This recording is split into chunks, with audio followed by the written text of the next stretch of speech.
এটা সামনের ভিউ। এখানে ইন্ডিকেটর আছে 3টে ফেজের। আর এখানে এনওএনসি সুইচ সামনে, টিভি। আর এইখানে মেন কন্ট্যাক্টর হস্টের এবং লাওয়ারের। আর রিলে আছে, টাইমার আছে, এমসিবি আছে, মেন এমসিবি আছে, কন্ট্রোল এমসিবি আছে, ওভারলোড রিলে আছে।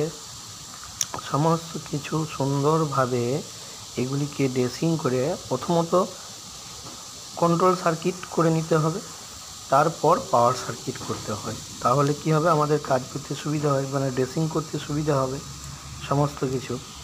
হ্যাঁ, এটা হচ্ছে ওভারলোড রিলে। 95 দিয়ে 96-এ বেরিয়ে এটা টিভি গিয়েছে কন্ট্রোল সার্কিট। সুন্দরভাবে এইভাবে আমাদের প্রতিটা কাজ করা হয়। বিভিন্ন রকমের ডিমান্ড আছে, যখন যেরকম ডিমান্ড আছে সেই ডিমান্ড অনুযায়ী আমি কাজ করি। এটা যেমন আছে স্লিপিং মোটরের, এটা স্পিড কন্ট্রোলের জন্য ব্যবহার করা হবে। এটা অটোমেটিকে কাজ হবে। এই যে থার্ড স্টার